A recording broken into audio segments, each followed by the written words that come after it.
Allow me to introduce myself. I'm Ost Horai of Spirit Tortoise Kingdom. I am the King's Regent. At least that's what the world thinks I am. Contrary to what you might think, I am a familiar of the Spirit Tortoise.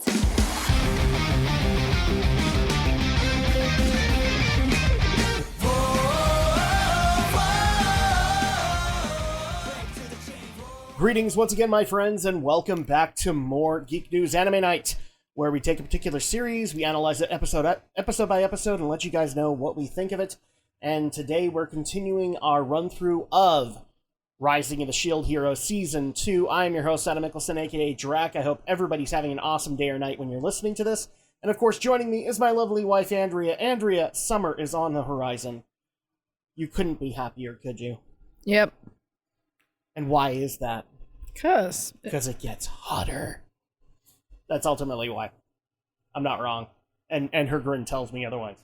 So, we are now into episode 2 of Shield Hero Season 2. And any major thoughts that we're having so far on how the story is progressing? No. No? None at all? No. Don't like Naofumi anymore? Don't like Raftalia? Now you're totally a Motoyasu fan. Okay, whatever. All right, let's get into this. So, we are talking about episode 2, which I cannot remember its title for the life of me, Footprints of the Spirit Tortoise. And I have no problem saying this right at the head of the episode. Not a whole lot happens. If we're being honest, not a whole lot happens. We literally get to a point. So the hooded woman at the end of episode 1 kind of disappears. Then the queen and the shield hero get sent into a war room, basically, with a bunch of generals of the surrounding nations, and they basically are all discussing their plans with the spirit tortoise. We do learn something very interesting. So the various weapons that the cardinal heroes are wielding are called vassal weapons. So basically they are special type of weapons, obviously, since we know the video game kind of interface with it, that mark the concept of a vassal hero. So Melromark has the 4 cardinal heroes. We find out that these nations also recognize the 7-star heroes. What do you think about that, now that we know that there's 7 other heroes in this world? And we already know of 3 others in another world. Because my thought was, holy shit, that's a lot of vassal weapons. I guess everybody's the chosen one in this continuity. Yeah, but apparently they're going up against each other. And you get a vassal weapon, and you get a vassal weapon, and you get a vassal weapon. What was that, sorry? I'm just saying, and now they're going up against each other. Well, some of them. We don't know necessarily about the 7-star heroes, but apparently they come from a different nation, and they have said that they've been called upon to assist, but it's also been said that they won't make it for, I think they said 3 to 4 days. So basically the shield hero alone with his crew is going to have to hold the fort until the 7-star, or at least, hopefully some of the 7-star heroes show up. And we still don't know where the other cardinal heroes are.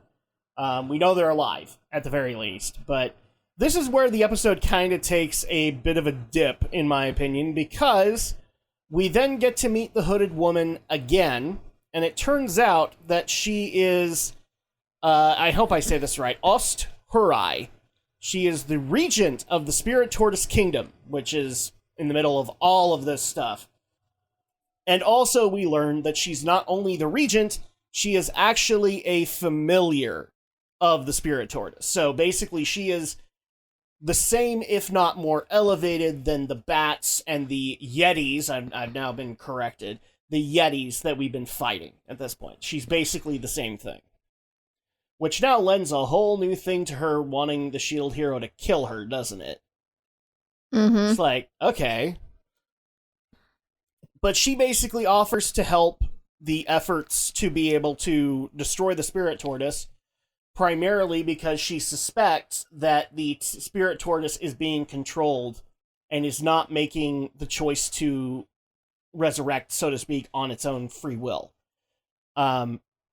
the only thing that makes that weird is that I guess one of the goals of the spirit tortoise itself is to ultimately permanently stop the waves. And the way that it does it is, if people remember from the first episode, the hourglass to the next wave stopped. The way that the tortoise does this is that it offers up human souls to stop the countdown. So we now know that the tortoise itself is creating the halt on the 7 days. But it's basically like a philosopher's stone. It basically goes and collects human souls and offers them to be able to stop it. And now it looks like the spirit tortoise has prematurely awoken and is possibly being controlled and doing what it usually does.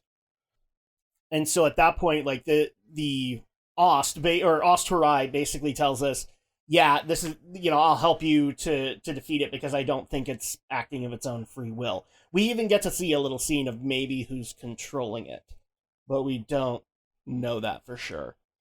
Ultimately, this war council kind of goes nowhere because nobody can decide who is ultimately in charge. I think they finally just kind of feels like that. They finally just have that big, deep breath and go, okay, we'll put the shield hero in charge. Kind of thing. But, sorry, go ahead. No, it just kind of feels like that whole scene in Pirates. Mm-hmm. Where they're like all like figure out who's going to lead the charge. That was hilarious. I know. This is not. I know. This was just basically, no, I want to do it. No, you do it. No, you do it. And yeah, Pirates was way better. So, yeah. Thing. They start to argue. Ultimately, Naofumi I think Naofumi hates arguments, so he just like walks out, especially if they're not productive. And then they eventually decide later that they will allow him to be kind of the main general of their armies. And Raftali and him basically kind of start to say, okay, well, we're going to start using you guys to your best advantages. So the things that they keep on bringing up, this is why I should lead, because I have all these siege weapons. This is why I should lead, because I have the biggest force.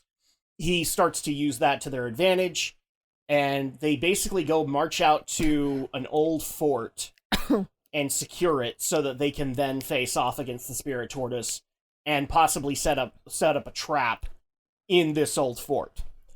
And that's, I hate to say it, but that's pretty much the events of this episode. But basically, the plan is that they want to lure the tourists to this fort, and then have the armies basically work together to hold it down so that they can do the damage they need to take down the spirit tortoise. We get to meet a new character in this named Claire Sayette, who we have technically seen before. She's technically in charge of the Shield Heroes' military efforts in Sayette. I think they even say that she was the daughter of the Lord who was the original Lord of Sayette. So basically, I guess he ran off when the waves happened, and so now she kind of has this cloud of regret over her dark. This is like her dark past, is that she wants to make up for her. I think it was her father or her uncle's cowardice, and be there for Sayette when he wasn't. And that's pretty much it. So, yeah, what did this episode do right, Andrea? I mean, there's not a whole lot to talk about here. It's basically a lot of it's just plot exposition and filler and all that stuff. Well, I kind of like the whole. I wouldn't say setup. It's filler. Like they're doing way too much explanation here. Well, yeah, that's why I said it's kind of like filler. Yeah. But I guess the one scene I liked about was the whole thing when Naofumi was thinking, this is going nowhere, and Raftalia was like, encouraging him to take the charge. I just don't think he likes I think whenever something gets unproductive, he gets pissed. Mm-hmm. Because he just doesn't see a point in staying there, and even the queen was trying to keep him there, but it wasn't really working. That's ultimately the reason I think that's why that happened. And then I agree with you. One of the better scenes was Raftalia basically trying to convince him that he can take charge and that they will listen to him. I'm not going to say that, like, they do kind of have a heartfelt moment, but I do not think, as opposed to some of the comments I've heard about this episode, that this is where it starts the Naofumi X Raftalia. I don't think so. I think this was just like a confidence-inspiring moment that maybe helps with that. Mm-hmm. What did we think of Osthurai? I don't like her, because if you notice in her dialogue, she kind of bounces back and forth. It is so hard to keep up with her. When she announces that she's a familiar of the Spirit Tortoise, they're like, okay, so you're the enemy. No, I'm not. You just admitted that this is the plan of the Spirit Tortoise and you're his familiar. But no, I'm not. And she kind of bounces back and forth quite a bit. She says that she wants to be open and transparent, and then we find out, oh, I forgot to share this. Oh yeah, it's so confusing. Like, okay, I'm already not liking this character. Really, the thing that I liked is that they basically, through very little dialogue, is that they kind of clarified what these weapons are, that the world knows what these weapons are, and that there are more than just the 4 cardinal heroes. So now this basically kind of confirms what we've wondered since season 1.5, which is that there are other heroes aside from the 4, and they all have their own vassal weapons that we can look forward to seeing. And that's pretty much it for me, because, like, do you have anything else? Pretty much no. I can't think of anything. This episode was boring. I have no problem saying it. All of the back and forth between Ost and the other generals was tedious. Naofumi is probably the only one that made it worthwhile, because, like, basically the viewer by proxy is walking out on this discussion with him. And you kind of already know that Naofumi's going to be the one that brings everybody together anyway. So, yeah, I have no problem saying this. Aside from maybe the Eclair character development and maybe some of Osterai's development, this episode is boring. I would say I give it a 2.5. Are we going to the scores already? Hey, I'm just saying. I wish we could say more about this episode, but there just isn't a whole lot. I did like the imagery of the fort. I did like the plan that they were basically looking to do, and I did like that they established motivation for the Spirit Tortoise, where he's basically trying to do what all of them are doing, and I like that Naofumi basically compared it to Fitoria, where Fitoria has her own motivation. She wants the heroes to work together to stand against the waves. I like that, but like, that's it. That's what I've got. I know. This is probably going to be a lot shorter of a podcast. Okay, so out of 5, what would we give Footprints of the Spirit Tortoise? Well, you already know mine. 2.5. Explain why 2.5. It's just a filler, you know? Not saying that it has some... It just feels like a filler episode. Yeah. Now, let me clarify this really quick. There are necessary filler episodes. Oh, yes. Where you do actually learn a lot. You would say that this is not a necessary filler episode by your rating. Well, yeah, I mean, there are some that have... We've rated filler episodes higher than this. Well, yeah, but it just seems like, you know, it just didn't, you know, give as much explanation. There's still stuff that seems kind of confusing at times. So. Yeah. There's a way to make exposition interesting, and this episode didn't do that. Mm-hmm. It took that exposition and found ways to confuse you than actually give you valid information. I actually, honest to God, would probably have wanted to hear more about the 7-star heroes than their overall strategy to beat the Spirit Tortoise. Even some of the motivation of the Tortoise was interesting, but I was more interested in that than all of the double talk that Ost was doing, and all the generals going, well, I have a bigger penis than you. No, wait, I have a bigger penis than you. No, wait, I have a vagina, which means I'm better than all of you.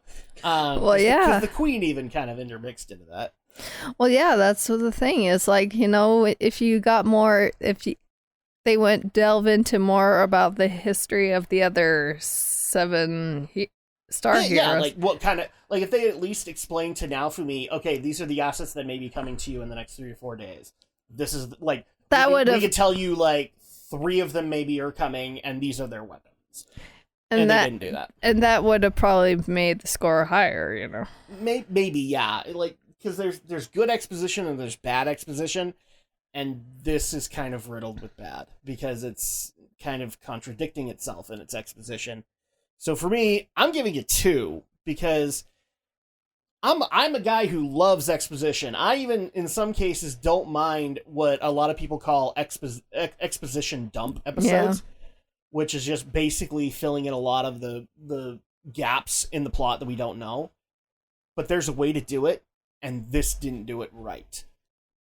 And it basically got to the point because of all the double speak and not really understanding Ost's motivations that I just got bored throughout the whole damn thing. And I hate saying that too. I never want to be bored by an episode. That's a graver sin to me than being like angry with the outcome of an episode. Because if you're bored, then you just don't care. At least with an angry controversial ending, you're like, well, I cared enough to see what was happening in my mind, but not with a boring one. Boring to me is the graver sin. So that's why I give it a 2. Is like being boring, you shouldn't be boring in this. And I guess that'll go ahead and do it. I'm kind of surprised that this episode is going to be shorter than most, but there's really not much else to go into. So thank you guys so much for joining us. Thank you guys so much for your continued support on YouTube, Apple Podcasts, Google Podcasts, Amazon Podcasts, Spotify, and Player.fm. We really do appreciate all the efforts you guys have done with liking, subscribing, giving us your thoughts on how these episodes went, because we love to hear your opinions in the comments down below. Also, leaving reviews, it definitely helps out. And if you guys want to leave suggestions for stuff that we can review in the future, you can do so at geekyweek@gmail.com.